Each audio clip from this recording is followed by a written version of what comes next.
안녕하세요. 이번 주 선타시 수업 시작하겠습니다. 계속해서 사람의 물질 대사에서 생명활동과 에너지, 이 두 번째 시간까지 미처 하지 못한 부분 계속해서 할 거고요. 아마 이번 시간에 어, 이 노폐물의 배설과 기관계 통합적 작용 여기까지 진도가 나갈 것 같습니다. 조금 많이 해야 되겠네요. 자, 여기에 지난 시간에는 안 했고 뭐 꼭 기억을 하지는 않아도 되지만 세포의 반응식을 한번 적어봤습니다. 그리고 밑에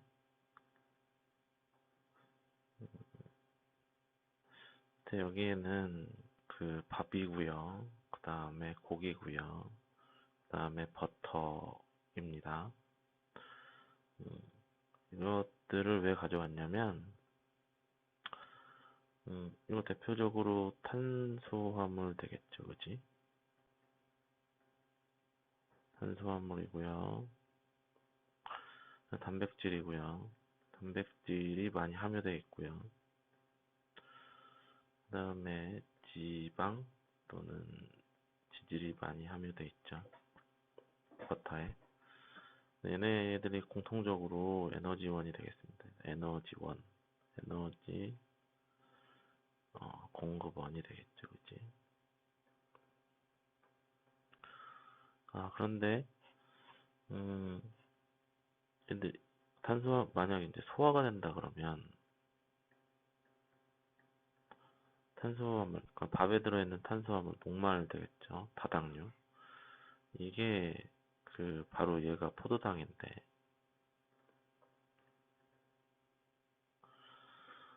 그 탄수화물 또는 녹말이 소화되면 포도당이 되죠. 그렇게 소화를 하고 이것이 당연히 세포이니까 세포에서 일어나겠죠. 소화된 포도당이 흡수가 돼서 세포에까지 전달이 되면 각각의 모든 세포들은 이 포도당을 이용해서 또한 산소를 받아들여서 세포 과정이 진행이 되고 여러 단계의 과정을 거쳐서 최종적으로 이산화탄소와 물까지 분해가 되게 되고 이 과정에서 역시 단계적으로 조금씩 에너지가 방출이 되게 되고 이 에너지의 일부는 ATP로 저장이 되고 이게 우리가 사용하는 에너지의 형태라고 했습니다. 당연히 나머지는 열에너지가 되고 또 뭐 이 열에너지는 체외로 방출이 되거나 아니면 체온을 유지하는 데 사용이 되겠죠. 그 나머지 얘네 둘은 왜 가져왔느냐? 그 이유는 이렇습니다. 얘네가 에너지 공급원이기 때문이고 혹시 이것들이 소화되면 뭐가 되는지 알고 계신가요? 단백질 소화되면 아미노산 되겠죠. 지방 소화되면 이거 좀 긴데 지방산 그리고 모노 글리세리드라고 하는 게 되는데요.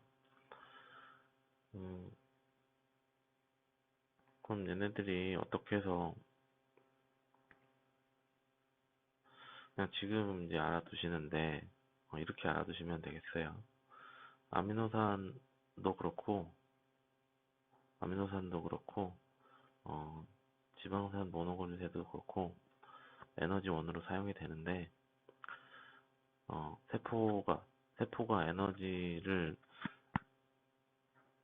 그러니까 ATP를 만들어내는 방법은 기본적으로 이 세포 과정을 따르는 것이고 그 처음 과정부터 시작하는 게 포도당이라고 한다 그러면 이 아미노산이나 지방산 모노글리세리드는 에너지원으로 이용이 될 때, 물론 기본적으로는 에너지원으로 사용이 잘 되지 않지만 필요할 때 에너지원으로 사용이 된다 그러면 이 상태에서 약간의 변형을 거친 다음에 이 세포 과정의 어느 중간 단계로 들어가서 여기서부터 반응을 시작해서 이산화탄소나 물까지 분해가 되고 ATP를 만드는 데 이용이 되기 때문에 얘네들도 에너지원으로 이용이 된다라고 얘기가 되고 있는 것이고, 그리고 이제 추가하자면 아미노산과 같은 경우에는 분해가 완전히 된다 그러면 추가적으로 이거 이외에 암모니아라고 하는 노폐물을 추가적으로 방출하게 되겠죠. 이거 정도를 미리 그냥 상식적으로 알아두시고 다음 단계로 넘어가도록 하겠습니다. 다음 단계 보시게 되면 인체 모양인데요. 그 학습지에 없지만 교과서에 나와 있으니까 참고하시면 되고요. 뭐 교과서 보면은 사용하는 요령 잘 나오겠지만 간단하게 짚고 넘어갈게요. 일단 여기에서 보시면 빈칸들이 나와 있는데 앞으로 지금부터 배울 내용들이 조금씩 나와 있는 거고요. 요거 만드는 방법은 이렇다는 거예요. 뭐 결국에는 여기 나와 있는 그 호흡계라든지 아니면 순환계라든지 아니면 소화계, 그리고 여기에 뭐 쓰는 건 안 나와 있지만 여기 심장도 나와 있고 심장과 혈관이 나와 있는 이 부분은 순환계겠죠. 그리고 여기 조직세포에는 예 하고 써 있는데 읽어보면 조직세포는 세포업으로 생명활동에 필요한 에너지를 생성한다 라고 했는데 자세한 거는 따로 알려줄 테니까 여기서 중요한 내용은 세포업이다. 세포는 세포업을 한다. 그렇기 때문에 필요해지는 게 뭐다? 필요해지는 게 세포업을 위해서 세포는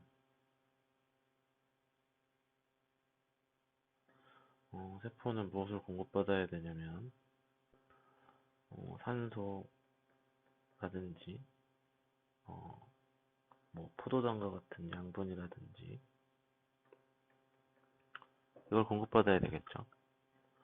어디로부터 공급받냐면 요 오른쪽에 있는 그림을 참고하세요. 똑같은 그림인데 조금 더 확대해서 그렸다 그러면 이게 세포들이라고 한다면 지금 여기 이만큼의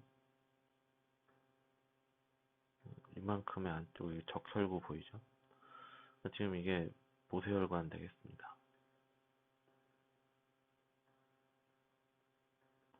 이 모세혈관에 있는 혈액, 혈장에서 지금 여기에 세포 쪽으로 공급되는 물질이 두 가지가 있고, 그리고 세포에서 혈관으로 다시 돌아가는 물질이 한 가지 나와 있는데, 뭐 간단합니다. 어떤 물질이 세포로 들어올 것인가, 어떤 물질이 나갈 것인가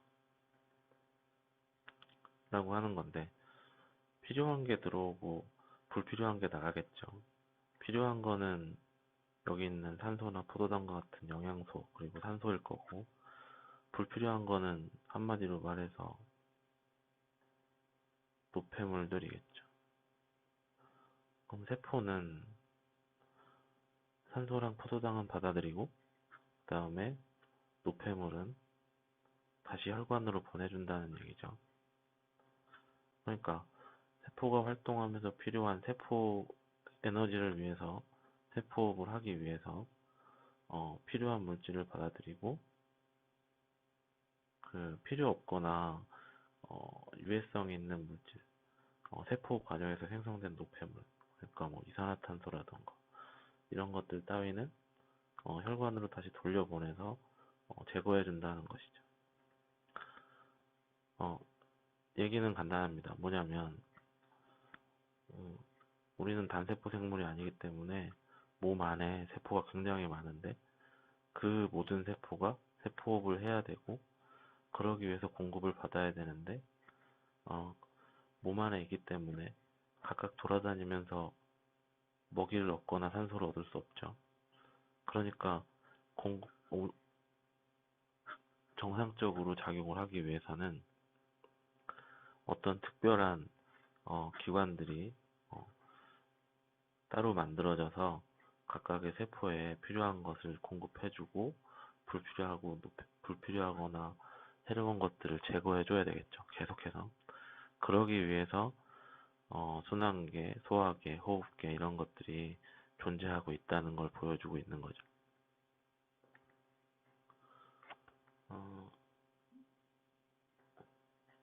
뭐 그래서 간단히 얘기하면 소화계에서는 말 그대로 소화를 시켜서 그 다음에 양분을 흡수까지 하는 것이죠. 영양소를. 이게 주 기능이 되겠고. 그럼 호흡계는 기체교환이라고 요약할 수 있는데 기체교환 결국에는 산소하고 이산화탄소의 교환이죠. 이산화탄소는 밖으로 내보내고 산소는 안으로 들여와야 되겠죠. 간단한 것이고 순환계는 무슨 일 하냐면 말 그대로 순환하고 있는데 순환계의 기본 가장 중요한 기본적인 기능은 운반이라고 생각하시면 되겠습니다. 운반. 그래서 만약에 여기에 세포가 있다 그랬을 때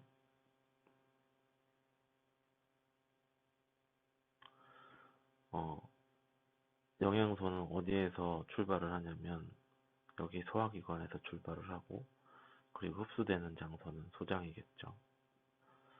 그러면 흡수된 영양소는 혈관으로 들어가서 심장을 갔다가 다시 한 바퀴 돌아서 왔을 때 세포로 공급해 줄 수가 있는 것이 되겠죠. 그러니까 양분의 공급처는 소화계라면 그것을 운반해 주는 건 세포까지 운반해 주는 건 누구냐면 순환계가 되는 것이고 마찬가지로 산소가 필요하다면 산소의 공급처는 호흡계라면 폐라면 폐를 지나가는 혈관에서 산소를 얻어서 심장을 들려서 다시 혈관을 타고 세포까지 공급이 되는 것이겠죠, 산소는. 그럼 얘네가 만든 이 노폐물은 어떻게 되느냐? 여기는 잘 나와 있지 않지만 여기서 만들어진 노폐물은 혈관 쪽으로 태워서 혈관 쪽으로 보내서 또한 순환하다가 나눠다가 이렇게 생긴 기관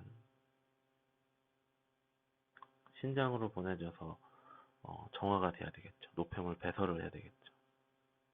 여기서 어찌 보면 다양한 기능들이 있지만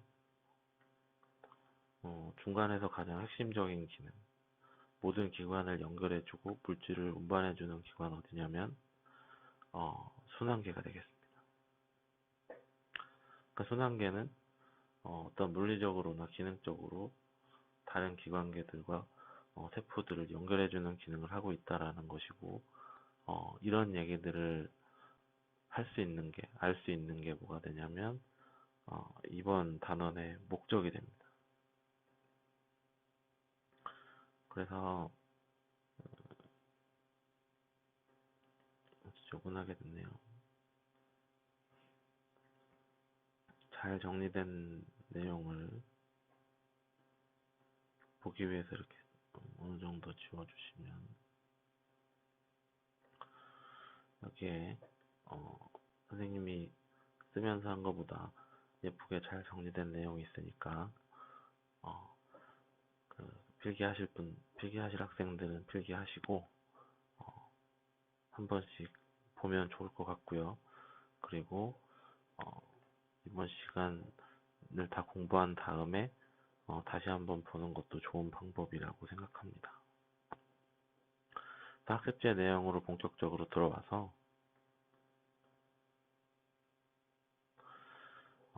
한번 정리해 보면서 공부를 해봅시다. 그래서 3 에너지의 생성 과정에서 소화기, 호흡기, 순환계 역할이고, 그럼 소화계 역할 먼저 해보면 먼저 3대 영양소인 뭐죠? 순서와 상관없이 탄수화물 되겠고요. 그 다음에 지방 또는 지질 되겠고요. 그 다음에 단백질 되겠죠.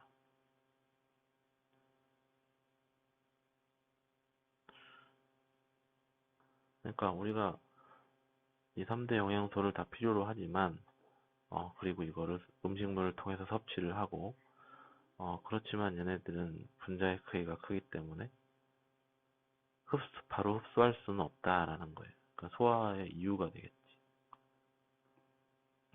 그러니까 소화라는 과정이 존재하는 이유는 뭐냐면 섭취한 상태, 뭐 음식물 상태나 단백질, 탄수화물, 지방 상태로는 흡수가 불가능하기 때문에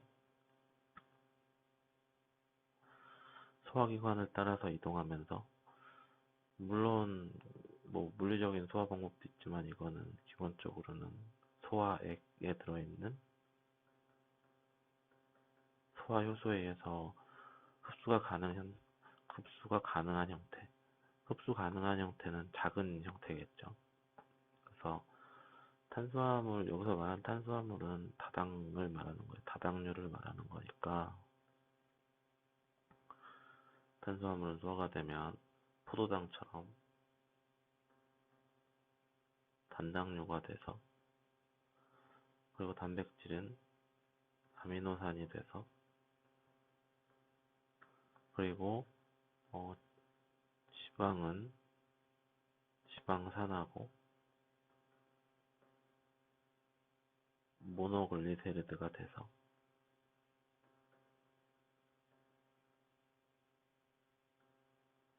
어,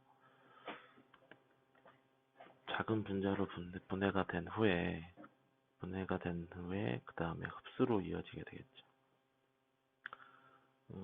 그림을 하나 보시게 되면 여기 이제 좀 정리를 따로 해놨는데 뭐 탄수화물 같은 경우는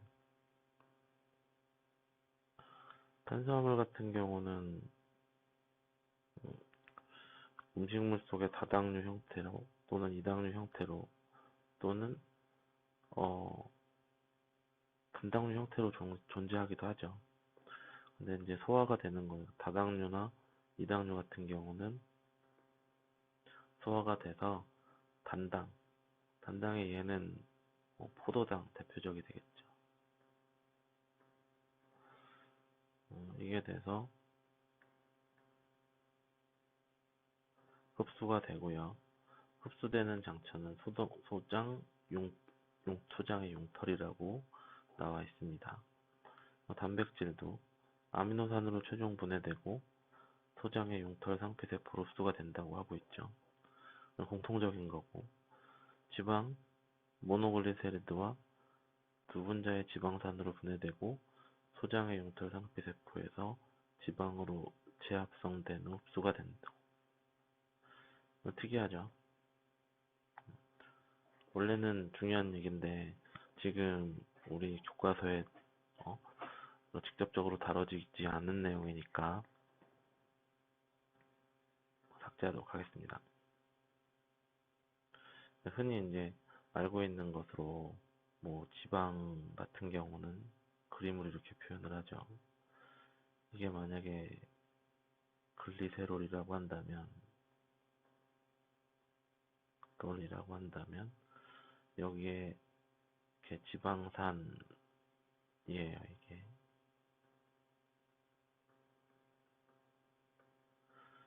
그러면 글리세롤에 지방산이 붙어 있는 걸 가지고 이걸 글리세리드라고 하고 만약에 하나가 붙어 있으면 모노글리세리드, 두 개가 붙어 있으면 디글리세리드, 세 개가 붙어 있으면 트리글리세리드라고 하는데, 이 트리글리세리드의 형태가 일반적인 지방의 형태가 되고,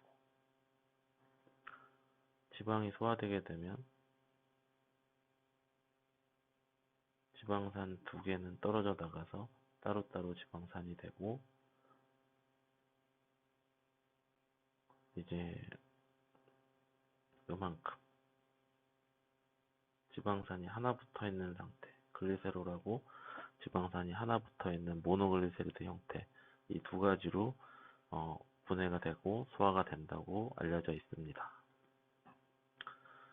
그래서 여기 지방산은 뭐 이런 거, 모노글리세리드는 글리세롤에 지방산이 하나 붙어 있는 거.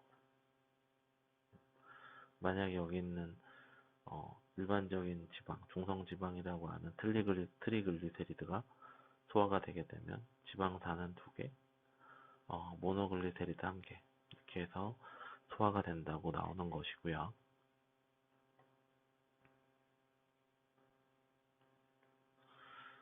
그 다음에 영양소 흡수에서는 여기서는 이거죠. 용털의 상피세포. 이것도 이렇게 보시면 여기 소장이 있는데 이 부분, 그러니까 안쪽 소장의 안쪽 피부라고 하면 되겠죠. 피부, 상피는 피부라는 뜻이에요, 그냥. 그러면 주름이 져 있고, 소장에 주름이 져 있고, 안쪽 그 표면이 주름져 있고, 주름져 있는 표면에 다시 이렇게 용털이 나 있는데, 그거를 더 확대해서 본 그림이 이거라고 생각하시면 되겠습니다. 그래서 이게 용털이고요. 이게 용털이고, 그 다음에 소장 용털에 여기 보면 수용성 양분이 있고, 그 다음에 지용성 양분이 있는데, 그 분류는 여기에 해놨습니다. 그래서 당연히 우리가 알고 있는 지방 성분인 지방산, 모노글리세리드, 이거 지방이죠. 기름이죠. 그 다음에 지용성 비타민, 이것도 지용성, 지방이죠. 그러니까 이걸 제외한 나머지들, 쉽게 알 수 있는 게 지용성, 지방에서 유리한 것들과 지용성 비타민을 제외한 나머지는 수용성이다, 이렇게 기억하면 편하겠죠. 아무튼 흡수는 수용성 영양소는 소장 용털에 모세혈관으로 흡수가 되고,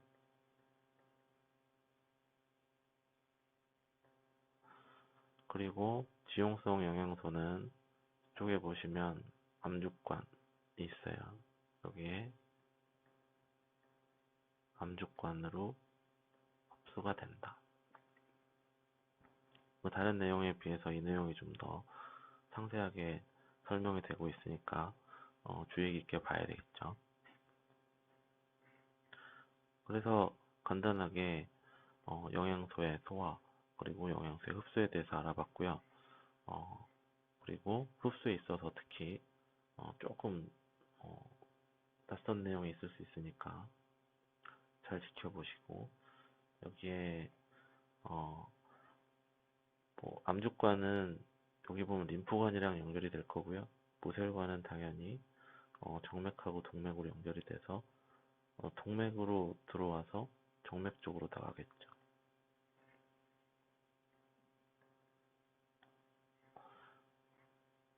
지금과 같은 거를 정리하는 거예요. 여기에 반복되는 거지만, 여기에 탄수화물인 밥에 다당류가 들어있을 것이고, 여기에 당연히 단백질이 있을 것이고, 여기에 뭐 지방이 들어있을 거예요. 그러면 뭐 표현을 이런 식으로 음, 간단하게 표현을 했는데, 이 중에서 뭐 요 하나를 보면 약간 육각형 모양으로 주로 그리는 그 포도당이라고 생각하시면 되겠고, 포도당들이 굉장히 많이 연결이 되어 있는 것이 무엇이냐면 다당류다. 여기서 좀 헷갈릴 수 있는데, 탄수화물이 다당류만 있는 게 아니라 이렇게 통상 이렇게 부르지만 다당류도 있고 이당류도 있고 단당류도 있고, 얘네들 모두가 뭐냐면 탄수화물인데 그 중에 다당류라는 의미예요. 그러니까 엄밀하게 따지면 여기에 들어있는 그러니까 이 밥에 들어있는 것을 다당류, 그러니까 소화되기 전에 다당류라고 해야 되는데 탄수화물이라고 표현하는 건 엄밀히 얘기하면 좀 아닌 거지. 그 다음에 단백질 같은 경우에, 단백질은 또한 여기 이제 아미노산이 연결이 쭉 돼 있는데, 얘는 아미노산이라고 부르지만 사실은 종류는 20가지 있죠. 그리고 지방 보시면 여기에 나와 있네. 여기 보면 지금 여기 글리세롤, 그 다음에 지방산 몇 개 붙어 있냐면 3개 붙어 있고, 글리세롤 하나 붙어 있는, 이게 이제 뭐냐면 트리글리세리드 또는 일반적인 중성 지방이라고 부르는 거죠. 그래서 당연히 소화가 이루어지게 되면 이 부분 소화겠죠. 이게 소화가 완벽하게 이루어지게 되면 단당류, 그 다음에 아미노산, 그 다음에 지방산과 모노글리세리드, 이렇게 소화가 완벽하게 이루어졌고, 흡수는 어디냐면 어디였어요? 어디로 갈까?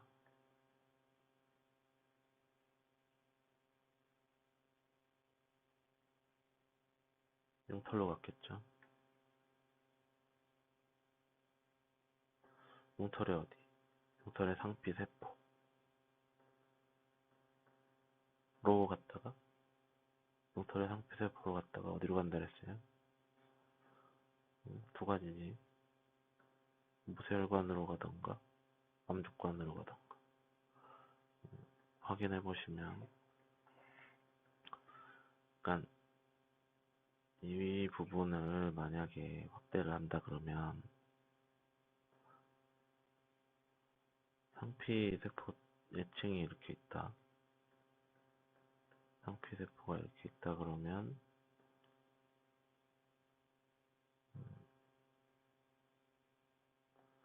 그 안쪽으로 모세혈관이 이렇게 지나가고 있고,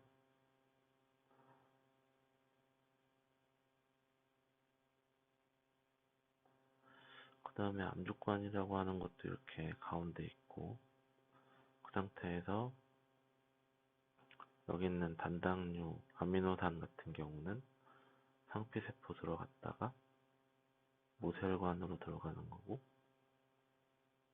지방산과 모노글리세리드는 상피세포를 거쳐서 암족관으로 들어간다.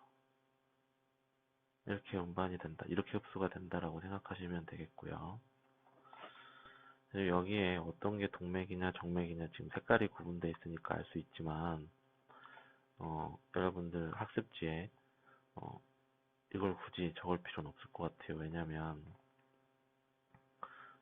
색깔로서 동맥과 정맥을 표현해 놓은 거지만, 만약에 색깔이 보이지도 않고 근거가 없는 상황에서 어느 것을 동맥이냐 정맥으로 볼 수 있는 근거. 소화기에서 호흡기의 역할 이어서 하겠습니다. 호흡기에는 가장 단순하다고 볼 수 있고요. 세포호흡으로 에너지를 생성하기 위해 필요한 산소겠죠. 가장 중요한 산소겠고, 그 다음에 호흡의 결과 생성되는 이산화탄소를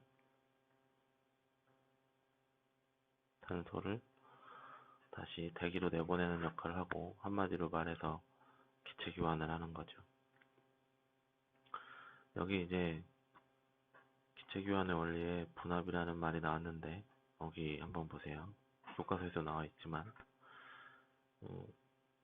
여러 기체가 혼합된 기체에서, 즉 뭐냐면 여러 기체가 혼합된 기체가 뭐냐면 지구의 대기인 거죠. 대표적으로. 그러면 여기에서 특정 기체가 나타낸 압력,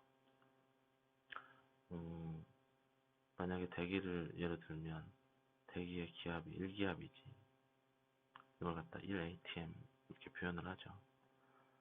그러면 이 1atm이라고 하는 대기압은 사실은 질소가 가장 많은 그 기압을 그러니까 다시 얘기하면 1기압이 형성이 될 때, 기압은 뭐 입자수에 비례하니까 질소라든지 아니면 산소라든지 아니면 기타 것들 중에서 뭐 이산화탄소라든지 이런 것들이 만드는 기압의 총합이 1기압이 된다는 것이고, 그리고 각각의 기체가 형성하는 기압의 크기가 얼마라고 계산할 수 있겠죠. 그걸 갖다가 분압이라고 표현하는 거예요.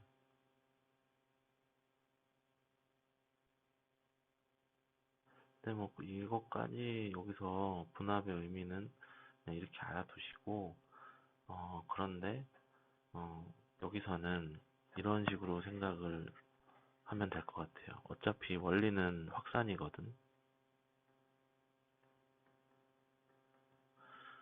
그러니까 그 대기의 공기가 어디로 들어올 거냐면 폐로 들어올 거거든. 그러면 폐로 들어온 공기 중에 포함되어 있는 산소가 폐를 지나는 혈관으로, 혈액으로 이동할 거예요.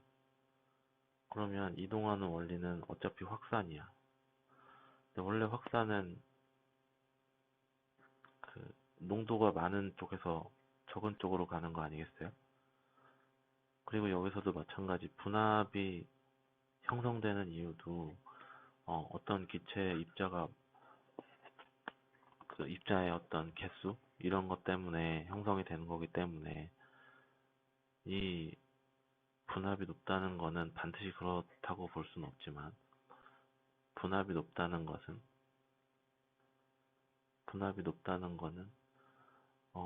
그 입자수가, 그 해당하는 기체 입자수가 많다는 거니까, 이건 또 어떻게 보면 농도가 높다는 개념하고 좀 상통하지 않을까. 그러니까 만약에 분압이 높은 곳에서 낮은 곳으로 이제 어떤 기체가 이동한다. 산소가 됐든 이산화탄소가 이동을 했단 말이야. 그랬을 때 분압이 높으려면 입자수 많아야 돼. 입자수 많은 건 농도 높은 거라고 볼 수 있어. 그러니까 거기다 원리도 어차피 확산이야. 그러니까 우리가 기체 교환의 원리는 분압차, 그러니까 분압이 높은 곳에서 낮은 곳으로 이동하는 원리, 확산에 의해서 이루어진다는 거는, 설명은 분압으로 알아두시고, 만약에 이거를 그냥 생각을 할 때는 우리가 알고 있듯이 확산, 농도가 높은 곳에서 낮은 곳으로 이동하는 것이다. 이 개념으로 그냥 그대로 이용해도 별 상관이 없다는 뜻이에요. 그리고 이러한 어떤 확산이라고 하는 거는 뭐 간단히 얘기해 보면, 어떤 냄새 나는 거, 향수를 병을 열어 놓는단 말이죠. 그러면 그거를 꼭 부채질을 하고 그래야 사람이 어떤 행동을 하고 힘을 가해주고 에너지를 추가해줘야 냄새가 퍼지는 게 아니라 가만히 둬도 알아서 퍼지죠. 알아서 자연스럽게, 노력 없이. 그러니까 걔는, 이런 확산은 에너지가 필요 없는 거예요.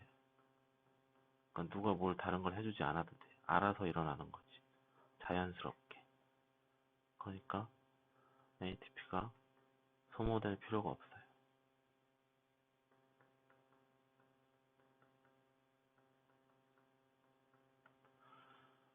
이거는 그냥 순수하게 폐에서 그리고 조직 근처의 모세혈관에서 기체가 이동하는 원리, 어느 방향으로 움직이나 방향성에 대한 원리를 제공하는 것이지, 기체 교환하기 위해서 사람이 호흡을 해야 되는데 호흡할 때 근육을 움직이는 건 생각하지 않는 거예요.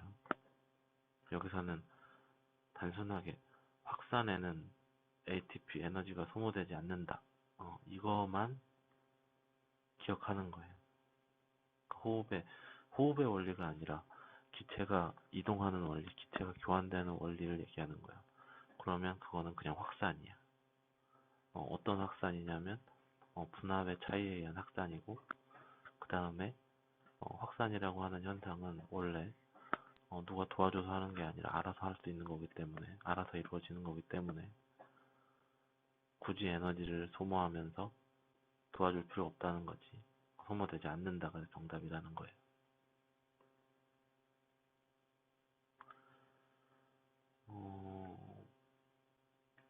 이 기본적인 호흡기에 대해서는 잘 알고 있을 것이고요. 또 짚고 넘어갈 얘기는 뭐 코나 입, 그 다음에 여기에 기관, 그 다음에 기관지, 가지지.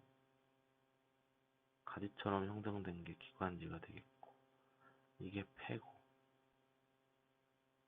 여기 보면 경 아니고 횡경막이죠. 경막이죠. 경막. 이거 정도 알아두시면 될 것 같고요. 그 다음에 이 그림 좀 어려운데, 또 조금 어려운 단위 나오는데, 여기에 하기 전에 지금 여기 나와 있는 이런 얘기들, 여기에 무슨 탄소가 있는데 폐포에서 산소 그래놓고 100ml, 뭐 이거 읽을 때 이렇게 읽는 거예요. 밀리미터 Hg. 영어식으로는 밀리미터 오브 Hg가 수온이잖아. 머큐리 이러는 것이고. 그럼 우리식으로 그냥 읽으면 밀리미터 Hg 이렇게 하시면 되겠어요. 이거는 무슨 말이냐면, 이거는 이제 압력단이잖아. 압력단인데 수온을 100mm, 수온 100mm가 형성하는 그 중력의 크기만큼의 기압이 압력이란 뜻이에요. 이건 이제 어디서 유래한 거냐면, 뭐 관련 있는 사항이 뭐냐면, 이거예요. 중학교 때 아직도 나오나? 토리첼리 실험이라고. 그러니까 대기압을 처음으로 측정한 사람이에요. 근데 이 사람이 측정했을 때 수온을 가지고 측정을 했는데 대기압의 크기가 760mm에 해당하는 소은 기둥의 무게만큼에 해당하는 게 대기압의 크기라는 걸 알아냈고, 이거 만약에 이거 760mm니까 이거 센티미터로 바꾸면 76cm 되겠죠. 이거 똑같은 말이 되고, 이거랑 같은 말이 뭐 1기압이다, 1atm, 1비압이다 이렇게 하고, 그리고 뭐 상식적으로 하나 더 알아두시면 일기예보 때 나오는 헥토파스칼 있죠. 1013. 얼마 헥토파스칼. 소문자다. 이런 거 있죠. 이런 거랑 상관 있는 그런 압력단이에요. 그리고 여기 있는 지금 이거는 산소의 분압을 말하는 것이고, 네, 근데 위에서 선생님 그랬죠. 요새 분압은 그냥 양적으로 생각하라고. 원래는 압력단위지만 양적으로 생각해도 어, 지금 우리의 문제를 해결하는 데는 아무 이상이 없어요. 이렇게 보면 되지. 지금 여기에 조직 세포의 산소 분압은 40이에요. 그러니까는 그 조직 근처, 신체 조직 근처. 그런데 폐포에는 100이에요. 그리고 폐에서 나가는 혈액은 100이에요. 그리고 조직 세포에서 폐 쪽으로 가는 혈액은 40이에요. 그럼 이 숫자가 큰 순서대로 산소가 많은 거고, 왜 산소가 많은 거라고 생각하면 되냐면 분압이 높으니까.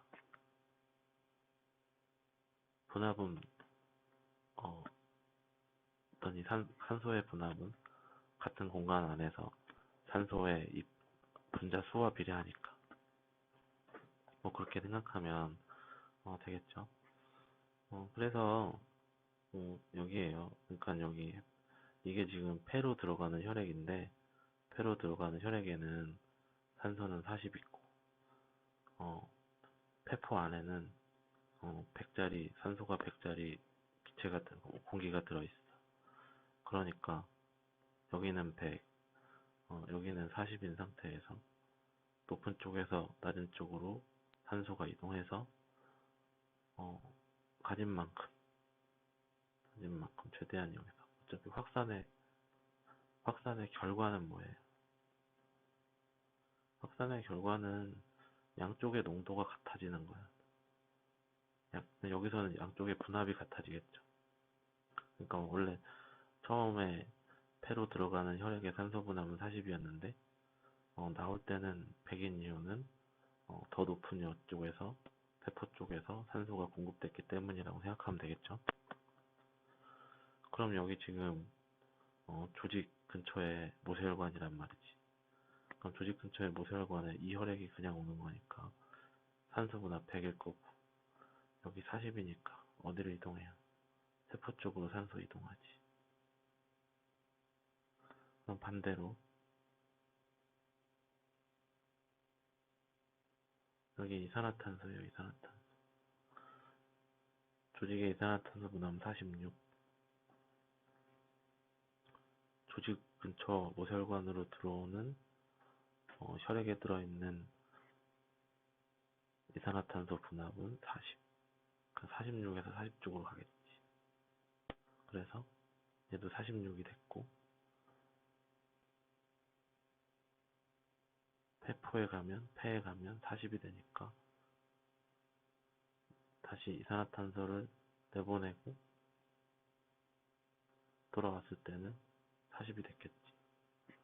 이렇게 하면 어려운데 숫자를 생각하지 않고 그냥 원리상으로만 생각하면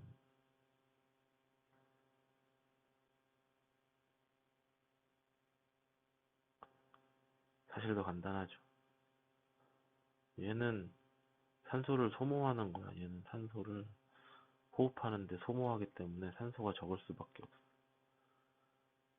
그러다 보니까 세포호흡을 하는 거니까 이산화탄소는 발생해서 많아질 수밖에 없죠.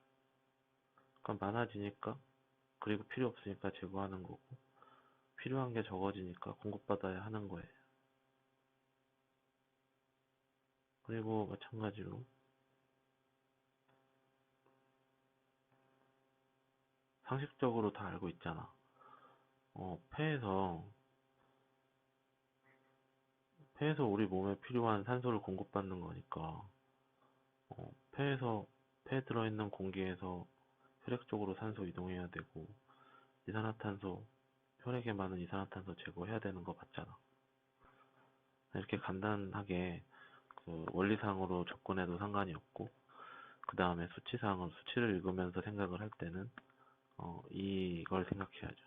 기체 교환의 원리는 분압의 차, 분압이 높은 곳에서 낮은 곳으로 이동한다. 요거 생각해서 두 가지 방식으로 이해하면 되겠죠. 이거 보여주려고 했던 건데 참고하세요. 미리 얘기를 해버렸으니까.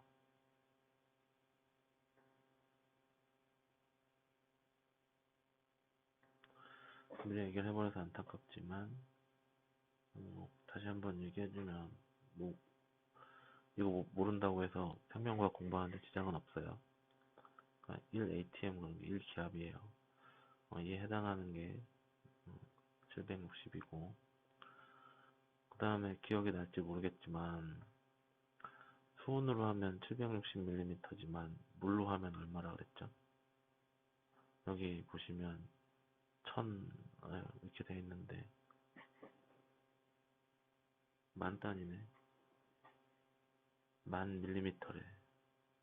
그러면 이거를 그냥 미터로 바꾸면 10 되죠, 10. 그래서 수온은 760mm인데 물기둥은 얼마랬어요? 물기둥 10m라고 했잖아요, 1기압. 알고 있죠, 그거?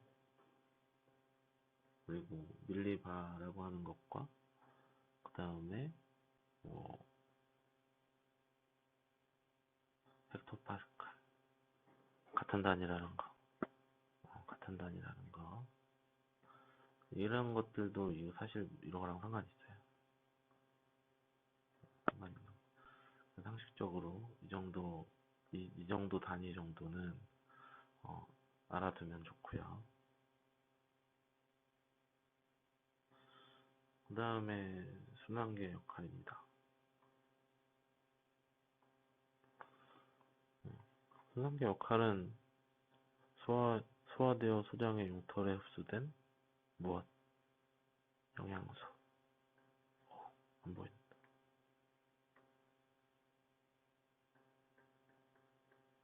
영양소, 뭐 단당류, 아미노산, 지방산, 모노글리세리드 이런 거. 그리고 호흡기에서 흡수된 산소를 온몸의 조직세포로 운반해주는 것이고요. 그 다음에 두 번째, 조직세포에서 세포호흡으로 생성된 이라고 했으니까, 만약에 영양소와 산소는 세포호흡의 반응물, 재료, 기질이니까 그거 말고 뭐겠어요? 이산화탄소, 그리고 여기에는 물도 되고, 사실은 물보다는 노폐물이라고 하면 될 것 같고요. 이거를 어디로 운반할 거냐면 얘는 기체잖아. 그러니까는 그냥 이렇게 할까요? 합쳐서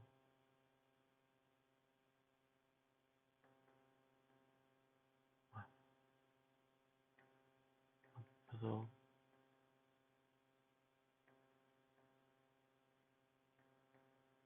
안 써지는데, 그냥 이 자리 뭐냐면 이 두 개, 이 부분, 얘네들은 이산화탄소는 폐에 가서 제거돼야 되잖아. 그러니까 이렇게 적읍시다. 호흡기하고 그 다음에 배설계로 운반해야 되겠지.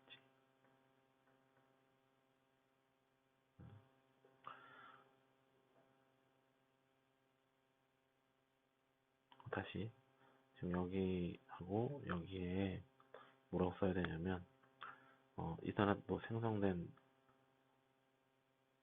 이산화탄소하고 물하고 기타 다른 주로 단백질 때문에 생기는 노폐물, 이것들은 제거가 돼야 되는데,